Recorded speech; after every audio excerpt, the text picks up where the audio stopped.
In today's Farm Report, dairy producers have lots to manage when it comes to keeping their dairy herd in check, whether it means keeping their dry cows in proper nutrition or getting their lactating cows ready to be put into production. Emily Wilmus with the University of Minnesota Extension Service Office shares some tips for dry cows. Every dairy operation has many components that must work well and blend together seamlessly in order to have a successful dairy business.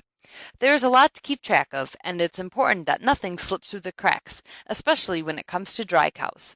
Dry cows do not benefit from a one-size-fits-all approach when it comes to their nutrition, but there are some common practices to keep in mind. Consider body condition score. Using the 5-point scale, cows at or above a 3.5 BCS at calving are more susceptible to metabolic disorders and mobilize more fat after calving. Late lactation BCS should be around 3.25 at dry-off. There is research out of Illinois that found overfeeding energy for an 8-week period can lead to excessive internal fat and be harmful to cows. This is especially true during the transition period due to inflammation and impaired liver function. Internal fat is not always indicated in body condition score, and when thin cows are overfed, they can respond as if they were fat. Observe cows regularly and watch for various symptoms. There are 5 key symptoms of overfeeding and/or excessive insulin resistance. Large decreases in intake as a cow approaches calving, low intake or sluggish increases in intake in fresh cows, excessive body weight or BCS gain during the dry period, excessive body weight or BCS loss during early lactation, and higher incidence of subclinical and clinical ketosis and displaced abomasum.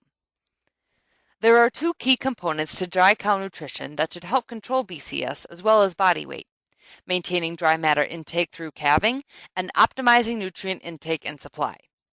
Dry matter intake can be maintained while energy intake is controlled by formulating diets appropriately for fiber and energy density. Typically, corn silage-based diets provide too much energy. Controlled energy diets typically incorporate low-energy feedstuffs such as straw, grass hay, or hay crop silage. These feedstuffs allow cows to consume less feed ad libitum without over-consuming energy. Once dry matter intake is set, the diet can be formulated with protein feedstuffs to supply at least 1,100 grams per day of metabolizable protein.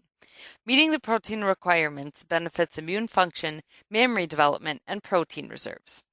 Protein reserves are used for metabolic functions in the first few weeks of lactation when the cows experience negative protein balance along with negative energy balance.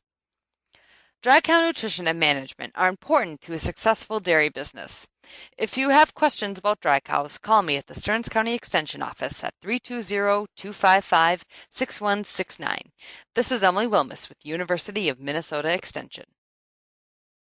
A deadline is approaching for sign-up of one of the first new Farm Bill programs rolled out in 2014, the Livestock Forage Program. The appointments that states like Texas and Oklahoma and Nebraska and some others are doing extend out into the spring months, but for those others, they need to get into a local county office by January 30. And USDA Farm Service Agency Administrator Val Docidi says even though there has been nearly 500,000 ranching operations assisted by LFP so far, many more are still awaiting appointments with their local FSA offices. Eligible producers can make their appointment by or on January 30th with the local office. States from coast to coast, really, and in the central part of the country where they were particularly impacted by drought and blizzards, the payments have made a tremendous difference. And so I'm glad that our county office has really stepped up and we're able to process as many payments as they did in 2014. And in several of those key states, we still have a fair bit of work to do, but I'm confident that those offices will be able to rise to the challenge there as well. I'm Rod Bain reporting for the U.S. Department of Agriculture in Washington, D.C.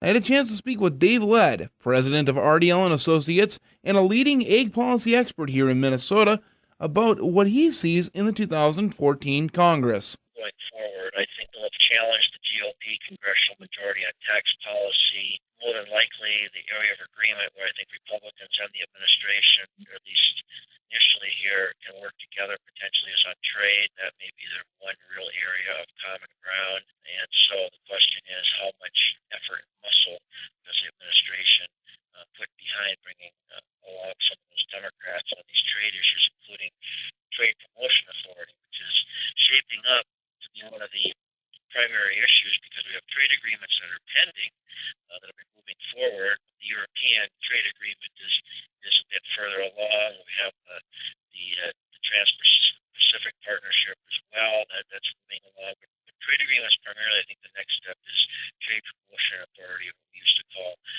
fast track. And I think you'll see the Senate Finance Committee take up that issue of Trade Promotion Authority. Ladd also talked about how recent federal action has impacted the state actions on the Endangered Species Act. That's actually interesting because that's where we see a nexus between what's been happening here at the state level when it comes to, for example, the management of the gray wolf in the Great Lakes region. And prior years, last year, that was primarily a state issue. Although the Endangered Species Act is always kind of on the agenda. I think last year, Senator Hatch of Utah had at least 3 bills related to the Endangered Species Act during the 113th Congress. Ladd also talked about how Minnesota is being impacted by the recent move by the federal government to delist the gray wolf from the endangered species list. Now that for Minnesota's interest in Minnesota and the Great Lakes region, on December 19th, there was a court ruling that essentially put the gray wolf back on the endangered species list. So what we're seeing now is it's moved from more of a state issue of how you manage the gray wolf and how the Minnesota DNR and Fish and Wildlife Service should be on the list. Do we have the right amount of data, good data? I would submit we probably could use better data when it comes to knowing what our gray wolf population is, based on science, not emotion. We always say that for agriculture as well, when it comes to regulatory issues. We've been speaking with Dave Ladd, president of RDL and Associates, about the recent actions by the state and federal governments on the Endangered Species Act and how it will impact the gray wolf here in Minnesota and the Great Lakes region. Well, the weather experts have gone through the global temperatures for 2014, and what did they find? It's too darn hot. 2014 was the warmest year on record based on land and ocean reports. Agriculture Department meteorologist Brad Rippey. Ocean temperatures were the highest on record. Land temperatures the 4th highest. Put the two together, you get a record warm year, but just barely above the 2 previous tide records, 2010 and 2005. And Rippey says globally, 9 of the 10 warmest years on record, going back to 1880, have occurred in the 21st century. And so right now, the globe is 1.5 degrees warmer than what we saw 50 years ago. But just looking at the United States, the central and eastern U.S. was quite cool, while states of the West were record hot. But for the country as a whole, it was the 34th warmest year on record. And nothing like the record warmth in other parts of the world. Gary Crawford for the U.S. Department of Agriculture, Washington.